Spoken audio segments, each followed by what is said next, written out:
नमस्कार, स्वागत है आप सभी का आपके अपने ऑनलाइन इंस्टीट्यूट निशांत ज्ञान के यूट्यूब प्लेटफॉर्म पर। मैं नितिन उपाध्याय आप सभी का स्वागत करता हूं, अभिनंदन करता हूं आज के अपने इस वीडियो में। मित्रों, डीएलएड सेकंड सेमेस्टर के काफ़ी ज़्यादा मातृशक्ति जो हैं, यूँ कहें छात्राएं जो हैं, लगातार हमसे यह सवाल कर रही थी कि भैया आपने जो 25-26 वीडियो दिया है UP DElEd second semester math के नाम से जो प्लेलिस्ट है, उसे पढ़ने के बाद एक कॉन्फिडेंस तो आया है, लेकिन एक बार आप उन चीज़ों को फोकस करवा दीजिए जहां से क्वेश्चन ज़्यादा आते हैं। मित्रों, वैसे तो डीएलएड में कोई मतलब कि एक्सपेक्ट कर ही नहीं सकता है कि यहाँ से क्वेश्चन आ जाएगा, लेकिन मैं आपको बता दूं जो मेरा अनुभव रहा है उसके आधार पे मैं आज आपके बीच जो है कौन से चैप्टर से ज़्यादा क्वेश्चन आने की संभावना बनती है, उन चीज़ों को मैं आपके सामने डिस्कस करने वाला हूं। थोड़ा सा वीडियो 10 से 15 मिनट का हो जाता है, तो वीडियो को आप पूरा देखिएगा। पूरा देखने के बाद में जो है इसी पर आधारित आपको मैथ को जो है कवर करना है। आपने 25-26 वीडियो जो मेरा गया है, निश्चित तौर पर अगर आपको मैथ बिल्कुल भी नहीं आता है, जो भी बच्चे हमारे मैथ का पूरा सेगमेंट लिए होंगे उन्हें पता होगा कि मैं किस स्तर पर कार्य करता हूँ, कैसे मैं आपके लिए बेहतर करने का प्रयास करता हूं। जो देखा होगा वो कमेंट बॉक्स में कमेंट करेगा। बाकी चलिए, किस किस टॉपिक पर आपको मेहनत करनी है, किस किस टॉपिक को आपको एक बार रिवीजन कर लेना है, उसके बारे में हम बात करते हैं। देखिए, अभी तो ऐसा नहीं है कि आप पूरे के पूरे चैप्टर को रिवाइज कर लेंगे, और ऐसा भी नहीं है कि आप रिवाइज नहीं कर सकते हैं। आप चाहे तो कर सकते हैं, क्योंकि डीएलएड का बहुत छोटा सा सिलेबस होता है, ठीक है। लेकिन आपकी कुछ बातें हैं जिसे मैं सराखों पर रखता हूं, आप ही की मांग पर यह वीडियो दे रहा हूं। पर्सनली किसी बच्ची ने हमसे जो है व्हाट्सएप पर मैसेज किया था, तो उसकी वजह से मैं ये मैसेज मतलब कि वीडियो दे रहा हूं, ठीक है। चलिए, गणित शिक्षण में किस किस टॉपिक पर फोकस करें। सबसे पहली बात, 25 नंबर का पेपर आपका आएगा गणित का, और इसमें जो है 12 नंबर आप पाएंगे तो आपको पास माना जाएगा, ठीक है। तो आपको 12 नंबर पास होने के लिए आपको जरूरी है, देखिए गणित में ऐसा नहीं होता है कि आप कुछ भी लिखेंगे तो आपको नंबर मिल जाएगा। गणित में तभी आप पास होंगे जब आप कॉन्सेप्ट आधारित अध्ययन करेंगे, और कॉन्सेप्ट मतलब सही उत्तर लाएंगे, ठीक है। और मैं बता दूं, डीएलएड के पेपर में कुछ भी लिखने पर नंबर नहीं मिलता है, यह भी रियलिटी है, ठीक है। डीएलएड के सब्जेक्ट में कुछ भी लिखने पर नंबर नहीं मिलता है, ठीक है। जो बच्चे कहते हैं हमने बना करके कहानी लिख दिया, बीएड के एग्जाम में बना करके कहानी आप लिख देंगे तो उसमें नंबर मिल जाएगा, लेकिन डीएलएड में बना करके आप कहानी लिखेंगे बाबा आदम के जमाने की, तो वो सब नहीं चलेगा। यहाँ पे वही चीज़ें आपसे एक्सपेक्ट की जाती हैं, आप वही उत्तर लिखेंगे जो चीज़ें वह पूछ रहा है। आप एग्जामिनर को भड़काने का प्रयास करेंगे तो आपका नंबर ही कटेगा। आपका पूरा का पूरा बीच, जैसे कि 3 लाइन का उत्तर है, 3 लाइन का उत्तर आप उसका एग्जैक्ट उत्तर जो है 3 लाइन में आएगा, आप उसे 10 लाइन में कर रहे हैं तो आप यह गलती कर रहे हैं, आपका नंबर कटेगा। जो लोग कहते हैं ना कि 3 लाइन का मांगा है तो 15 लाइन लिख दीजिए, नंबर नहीं मिलता है उसका।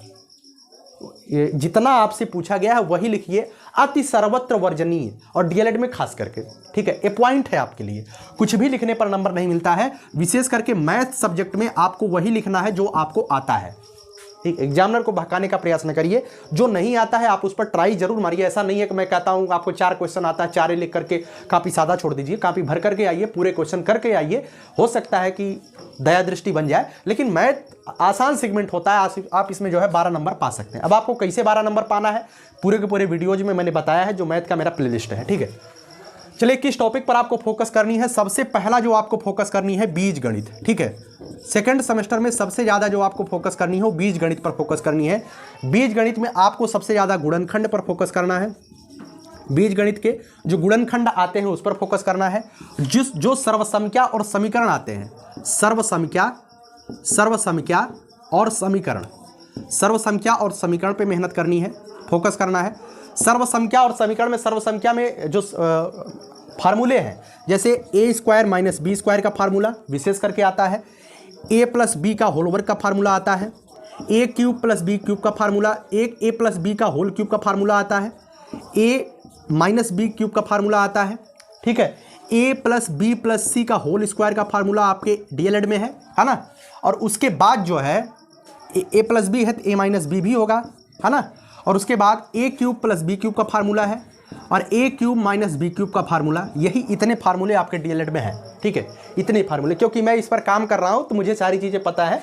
लगभग इतने ही फार्मूले आपके पेपर में हैं। इस पर जो आधारित प्रमेय आ सकते हैं, मतलब जो क्वेश्चन आ सकते हैं, आप उस पर ध्यान दीजिएगा एक बार, ठीक है। और गुणनखंड आपके बेसिक पूछा जाएगा, जो चीज़ें जैसे कि आपके जो बुक आप पढ़ रहे होंगे, चाहे वो पवन का पढ़ रहे हैं, चाहे राजन का पढ़ रहे हैं, चाहे साहित्य का पढ़ रहे हैं, चाहे ठाकुर पब्लिकेशन के पढ़ रहे हैं, उसमें जो क्वेश्चन होते हैं वो थोड़े से डीप ज़्यादा आपको गहराई से पूछ लिया जाता है।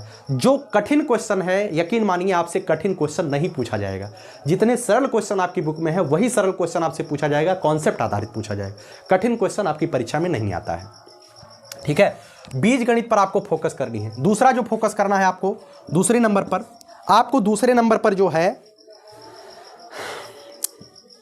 क्षेत्रफल, ठीक है, क्षेत्रफल, आयतन, ठीक है, क्षेत्रफल, आयतन और परिमाप तो है नहीं आप में ना, क्षेत्रफल, आयतन और धारिता, इस पर आपको फोकस करना है। क्षेत्रफल, आयतन और धारिता। जो क्षेत्रफल में आयत के जो है रास्ते वाला सवाल आता है, निश्चित तौर पे एक सवाल आएगा। आयतन में जो है लंबाई गुणे चौड़ाई गुणे ऊंचाई से निश्चित तौर पे एक सवाल पूछा जाता है। उसके बाद धारिता का कॉन्सेप्ट ध्यान रखिएगा, इतने सेंटीमीटर क्यूब पानी है, इतने सेंटीमीटर क्यूब उसका धारिता है, आयतन है, उसमें कितना लीटर पानी आएगा, ऐसे सवाल आपसे पूछे जाएंगे। तो आप इन सवालों को एक बार फोकस कर लीजिएगा, ठीक है। अब बीजगणित में पूरा हो गया। जैसे बीजगणित में आपका जो है सर्वसंख्या समीकरण है, यह भी हो गया। रेखीय समीकरण एक चर में, यह भी हो गया। व्यंजकों का गुणनफल, यह भी हो गया। क्षेत्रफल, आयतन और धारिता में त्रिभुज, आयत और वर्ग का केवल क्षेत्रफल आपसे पूछा जाएगा, बाकी किसी का क्षेत्रफल नहीं पूछा जाएगा। देखिए कुछ लोग बोलते हैं भैया शंकु का एक आध क्वेश्चन आ सकता है। मित्रों शंकु हो गया, है ना, बेलन हो गया ये सभी आपके सिलेबस में है नहीं, लेकिन डीएलएड कभी भी आपसे अगर शंकु का क्वेश्चन पूछ लिया, आप इस आधार पे जो है टिप्पणी नहीं कर सकते हैं पीएनपी पर कि शंकु का क्वेश्चन हमारे सिलेबस में नहीं है, क्योंकि बेसिक चीज़ें पूछी जाती हैं। तो मैं आपसे एक आग्रह करूंगा कि आप शंकु, बेलन और जो गोला होता है, शंकु बेलन होता है, उसके बाद जो गोला होता है और अर्धगोला होता है, ठीक है, गोला और अर्धगोला, ठीक है, इन सब का जो बेसिक होता है, जैसे आयतन क्या होता है, इन सब के बारे में थोड़ी सी जानकारी, ठीक है। जैसे कि आपसे पूछा जाए कि शंकु का आयतन क्या होता है, शंकु का आयतन ही पूछा जाएगा विशेष करके, वक्र पृष्ठ वगैरह नहीं। बेलन का आयतन, गोला, अर्धगोला का आयतन तो कम से कम आप एक बार देख लीजिएगा, है ना। और उसके बाद मैं बता दूं, दो नंबर हो गया ना। इसी बीज गणित में आपको जो है जो आयु वाले क्वेश्चन आते हैं वह भी आपको इसी बीजगणित में आएगा, ठीक है। पूरे के पूरे सेकंड सेमेस्टर की बात करें तो सबसे ज़्यादा बीजगणित के ही आधारित क्वेश्चन पूछे जाएंगे, ठीक है। और तीसरे नंबर पे अगर मैं बात करूं, तीसरे नंबर पे जिस पर आपको फोकस करनी है, सबसे पहले तो आपको इस पर फोकस करना है, दूसरा इस पर फोकस करना है, सबसे ज़्यादा बीजगणित का पोर्शन आएगा, उसके बाद ये आएगा। तीसरे नंबर पर आपसे एक क्वेश्चन पूछा जा सकता है जो बारंबारता है, ठीक है। बारंबारता जो मैंने 3 वीडियो के माध्यम से पूरी बारंबारता को क्लियर किया है, मात्र 3 वीडियो मैंने दिया है, पूरे के पूरे बारंबारता को मैंने कंप्लीट किया है। इस बारंबारता से एकाध क्वेश्चन आपसे पूछा जा सकता है, मात्र एकाध क्वेश्चन, और यह जरूरी भी नहीं है कि वो क्वेश्चन आएगा ही आएगा, काफी बार आया है, काफी बार नहीं आया है, लेकिन आपको एक बार पढ़ लेना है, ठीक है। तीसरे नंबर पर इसे फोकस करना है। चौथे नंबर पर आपको जो फोकस करना है, चौथे नंबर पर आपको समरूपता, है ना, समरूपता का तो सवाल बहुत मुश्किल है कि आता है, लेकिन सर्वांग समता की जो शर्तें हैं, आपसे सर्वांग समता के सवाल नहीं पूछा जाएगा। मैंने पढ़ाया, समरूपता भी पढ़ाया है, लास्ट के 2 वीडियो मैंने बनाया है समरूपता और सर्वांग समता पर। मित्रों समरूपता से सवाल बहुत कम पूछा गया है, लेकिन आप उस वीडियो को देख करके पढ़ लीजिएगा। और सर्वांग समता की शर्तें, यहां से क्वेश्चन आपसे निश्चित तौर पे पूछा जाएगा, और यही केवल पूछा जाता है सर्वांग समता की कितने शर्तें हैं, वही आपको बताना होता है, ठीक है। बाकी चौथे नंबर पे इसे रखिएगा, इसे एक बार आप जरूर ध्यान से रखिएगा, क्वेश्चन यहां से आ सकता है, जरूरी नहीं है कि आएगा, लेकिन आ सकता है, ठीक है। उसके बाद मैं बात करूं, त्रिभुज के संदर्भ में सर्वांग समता की शर्तें हो गया, अवर्गीकृत आंकड़ा हो गया, है ना। उसके पहले जो चैप्टर बचते हैं, 5वें नंबर पर आप इसे फोकस करिएगा, ठीक है। जैसे सम संख्या, विषम संख्या, भाज्य संख्या, अभाज्य संख्या, पूर्णांक संख्या, प्राकृतिक संख्या, ठीक है, परिमेय संख्या, अपरिमेय संख्या। मैंने बताया है कि 2 भिन्नों के बीच में 4 परिमेय संख्या लिखी है, तो निश्चित तौर पे ये चीज़ें आपसे पूछी जाएंगी, ये 100% आपसे पूछा जाएगा। दो भिन्नों के बीच की जो परिमेय संख्या निकालना मैंने बताया है उसे जरूर आप एक बार देख के जाइएगा, ठीक है। और एक पॉइंट आप जरूर देख लीजिएगा, समदूरस्थ संख्या। समदूरस्थ संख्या, ऐसे सवाल आपसे पूछे जा सकते हैं। समदूरस्थ संख्या ज्ञात कीजिए, ठीक है। इतने ही टॉपिक पर आपको ध्यान देना है, ठीक है। अब मैं ऐसा नहीं कहूँगा कि आप कक्षा 7वीं का गणित ले लीजिए। कक्षा 7वीं का जो SCERT का जो सरकारी किताब चलती है वहीं से पूरा सवाल आता है। मैंने फर्स्ट सेमेस्टर में भी बताया था कि उसी का पूरा सवाल आता है, यहाँ तक कि नंबर तक मिल जाता है कभी कभार, ठीक है। कक्षा 6वीं में प्रथम सेमेस्टर का आता है, द्वितीय सेमेस्टर का कक्षा 7वीं से आता है, और कक्षा 8वीं से तृतीय और चतुर्थ सेमेस्टर पूछा जाता है, ठीक है। तृतीय और चतुर्थ दोनों कक्षा 8वीं से पूछा जाता है, लेकिन जो चतुर्थ सेमेस्टर होता है उसमें लगभग पूरे कंबाइंड कर देते हैं। चतुर्थ सेमेस्टर की गणित थोड़ा सा तृतीय सेमेस्टर के मुकाबले हार्ड होती है, पूरे सेमेस्टर के मुकाबले हार्ड होती है, ठीक है। लेकिन मैं आपको बता दूं, कक्षा 7वीं का पूरा गणित आएगा आप में, और सबसे ज़्यादा आपके लिए जरूरी क्या है? बीजगणित। इसी बीजगणित पर आधारित, जैसे कि आपसे जो है पूछ लिया जाए, एक आयत की लंबाई चौड़ाई से 3 मीटर अधिक है, इसका क्षेत्रफल इतना है, तो लंबाई चौड़ाई बताइए। ऐसे कॉन्सेप्ट पर सवाल मैंने निश्चित तौर पे बहुत सारे बताए हैं और आपको जरूर आता होगा। देखिएगा, मैं आपको बता दूं, बस इतने ही आपको ध्यान देना है और कुछ है भी नहीं आप में। जो पहला लासा मासा है ना, लासा मासा से आपके बहुत आसान क्वेश्चन पूछे जाएंगे। या तो आपसे किसी का लासा पूछ लिया जाएगा, है ना, या तो आपसे मासा पूछ लिया जाएगा। लेकिन ये भी ध्यान रखिएगा, लासा मासा आपका अंक गणित में नहीं पूछा जाएगा, ठीक है। अंक गणित में आपसे लासा मासा नहीं पूछा जाएगा। ज़्यादा से ज़्यादा 95% चांस है जो लासा मासा आपसे पूछा जाएगा वो बीजगणित से पूछा जाएगा, क्योंकि सेकंड सेमेस्टर में बीजगणित का पूरा प्रकोप है और बीजगणित से ही सवाल पूछे जाते हैं, बहुत बेसिक सवाल पूछे जाएंगे, ठीक है। तो उम्मीद है कि जितनी चीज़ें मैंने बताया है, इतने टॉपिक पर आपको मेहनत करनी है। बहुत लिमिटेड है। बस आपको जितने देखिएगा, मेरी बात मानिएगा कि अगर आपको गणित नहीं आती है तो आपके जितने सरल सवाल हैं उन्हीं सरल सवालों पर आपको पकड़ बनाना है ना। आप 25 नंबर का पेपर है, 12 नंबर आपको पाना है पास होने के लिए, ठीक है। 12 नंबर आपको पाना है पास होने के लिए। लेकिन मैं बता दूं, आज आपके मन में चल रहा होगा कि मुझे पास हो जाए तो चलेगा, लेकिन मैं आपको बता दूं, पास होने से आपका काम नहीं चलेगा। अभी आज आप मेहनत नहीं कर पाए हैं, किसी वजह से आप परिश्रम नहीं कर पाए हैं सेमेस्टर एग्जाम में, लेकिन आने वाले समय में कंपटीशन तो बढ़ रहा है। सुपर टेट के एग्जाम में 30 नंबर का गणित है, आप जानते हैं ना, 30 नंबर का गणित है। तो समझ लीजिए 30 नंबर कितना बड़ा मार्किंग आपका जो है बनाएगा। जिसे गणित आएगी वो कितना आगे चला जाएगा, और आप गणित नहीं आएगी तो आप कितना पीछे रहेंगे। आप थोड़ा सा दिमाग लगाइए, है ना। तो प्रयास आपको गणित सीखने पर करनी है ना। आपके सेमेस्टर के एग्जाम में जितने भी गणित होते हैं ना, जैसे जो आपका हिंदी वाले जो पोर्शन होते हैं 50-50 नंबर वाले, वो सभी लोग रट लेते हैं, पढ़ लेते हैं, ईमानदारी से आ जाता है। लेकिन ये चीज़ें ऐसी होती हैं जिसमें आपको लगन से प्रैक्टिस करने की आवश्यकता होती है। तो आप यहाँ पे प्रयास करिए, अभी से आपको प्रयास करनी है, क्योंकि आपको भैया नौकरी लेनी है। शादी के लिए तो नहीं पढ़ रहे हो ना, शादी होगी भी नहीं, है ना। मैं रियलिटी बता रहा हूँ। अगर आपको लगता है कि BTC करके, B.Ed करके आपको अच्छी खासी शादी हो जाएगी, मैं विशेष करके बच्चों के लिए बोल रहा हूँ, आप बच्चियाँ अपने ऊपर न लेंगी, क्योंकि मैं कभी भी टिप्पणी नहीं करता हूँ। ये चीज़ें मैं केवल आपके आनंद के लिए बोलता हूँ, है ना। शादी अगर आप सोच रहे हैं तो नहीं होने वाली है, क्योंकि कोई भी पिता जो है अपनी पुत्री का हाथ आपके हाथ में तब देगा जब आप कहीं ना कहीं सेट होंगे, सफल होंगे। तो आपकी सफलता जो है, अगर आप BTC कर रहे हैं तो BTC पर केवल केंद्रित मत रहिए, आप अपनी सफलता को आगे बढ़ाइए मास्टर बनने के लिए, और मास्टर बनने के लिए आपको मेहनत करनी है ना। तो चलिए, उम्मीद करता हूं आपने समझ लिया है, इतने पर आपको मेहनत करनी है।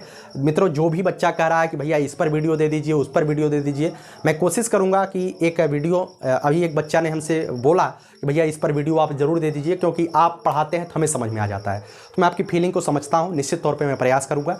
दिन भर में एक ही वीडियो देता हूँ, है ना। कल भी एक वीडियो जाएगा, अगर आप लोग चाहेंगे तो उस पर जो बच्चे ने भेजा है उस पर एक वीडियो मैं दूंगा। मुझे भी लगा कि ऐसे क्वेश्चन पर वीडियो दे देना चाहिए, जो मुझे लगेगा कि ऐसे क्वेश्चन आ सकते हैं। मोस्ट क्या बोलते हैं यार, एक्सपेक्टेड, है ना। मैं बोल नहीं पा रहा हूँ क्योंकि इंग्लिश में मैं नहीं हूँ, इंग्लिश बहुत बेहतरीन नहीं आती है। मोस्ट एक्सपेक्टेड क्वेश्चन जो होते हैं, है ना, मैं लाने का प्रयास करूँगा। 10 से 15 क्वेश्चन मैं आपको दूंगा, जहाँ से जो क्वेश्चन आपकी परीक्षा में बन सकते हैं। अभी तो मैंने बताया कि ये टॉपिक आपके लिए इंपॉर्टेंट है। कल जो वीडियो आएगा उसमें ये आएगा कि कौन कौन से मोस्ट एक्सपेक्टेड बन सकते हैं, है ना। चलिए, प्रयास रहेगा और यह वीडियो कैसी लगी कमेंट बॉक्स में ज़रूर बताइएगा। और भी जो चीज़ें आपसे हो सकती हैं करने का प्रयास करूँगा, है ना। आपकी डीएलएड की परीक्षाएँ समाप्त होती हैं, उसके बाद आपके सीटेट के एग्ज़ाम प्रारंभ हो जाएंगे। सीटेट के एग्ज़ाम कुछ लोगों के हैं, हमारे भी 21 बैच के भी कुछ साथी सीटेट के एग्ज़ाम दे रहे हैं, है ना। वो लोग लगातार कह रहे थे भैया एसएसटी का मैराथन दे दीजिए, उसका मैराथन दे दीजिए। तो मेरे सामने समस्याएं बता दे क्या है, मेरे सामने समस्याएं टेक्निकल है। क्योंकि जो चीज़ें होती, जैसे एक दिन मैंने प्रण लिया था, वो उस दिन मैंने प्रण लिया था कि मैं ईवीएस का मैराथन दूंगा, है ना। प्रण लेने के बाद मैं 7:30 बजे से वीडियो इस पर एक बार लिखता हूँ, उसके बाद पढ़ाता हूँ, फिर मिटाता हूँ, फिर लिखता हूँ, फिर पढ़ाता। बहुत मेहनत करने के बाद 7:30 से 11:30 बजे तक मैं वीडियो बना पाया, है ना। तो अभी वो चीज़ें मैं नहीं कर सकता हूँ। प्रयास तो मेरा है करने के लिए, लेकिन अभी व्हाइट बोर्ड पर संभव नहीं है, यही टेक्निकल प्रॉब्लम है। लेकिन ऐसा नहीं है कि मैं इकोनॉमिकली बहुत ज़्यादा ख़त्म हूँ, ले नहीं सकता हूँ, लेकिन समय के साथ मैं सब चीज़ें करूँगा। क्योंकि सीटेट का अभी आप लोगों के लिए ज़रूरी नहीं है कि आप सीटेट में धांसू करें, है ना। अभी आपके सामने यूपी टेट है जिससे आपको नौकरी मिलेगी, जिससे आपका सपना पूरा होगा। क्योंकि आप उत्तर प्रदेश के शिक्षक बनने के लिए हमसे जुड़े हुए हैं, तो मैं आप लोगों के लिए काम कर रहा हूँ, ना कि अपने लिए काम कर रहा हूँ। अपने लिए तो काम कर ही रहा हूँ, लेकिन ज़्यादा से ज़्यादा आपका हित हो ये मैं सोचता हूँ, है ना। प्रयास कर रहा हूँ, धीरे धीरे प्रयास कहाँ तक फलीभूत होगा।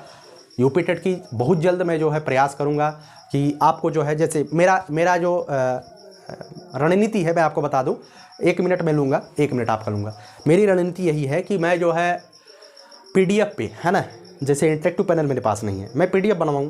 पीडीएफ बनवाने के बाद जो है सुबह के टाइम मैं सीडीपी का एक वीडियो अपलोड कर दूँ।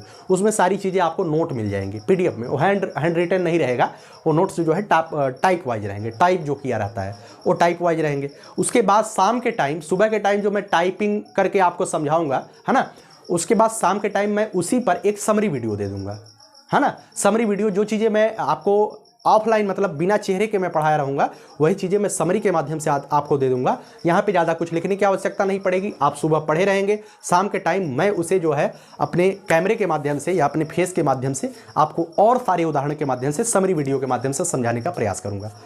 देखिए ये मेरा सपना है, देखिए कहाँ तक कंप्लीट होता है। ठीक है, चलिए बहुत बहुत धन्यवाद। आप आखिरी लाइन, है ना, अपनी लाइन बोल देता हूँ। लगातार बच्चे कहते हैं, यही जज्बा रहा तो मुश्किलों का हल भी निकलेगा, जमी बंजर हुई तो क्या वहीं से जल भी निकलेगा। न हो मायूस न घबराई इस अंधेरे से मेरे साथी, इन्हीं रातों के दामन से सुनहरा कल भी निकलेगा। प्रयास करिए, जरूर सफल होंगे और मिलकर सफल होंगे, सफलता के परचम पर पहुंचेंगे।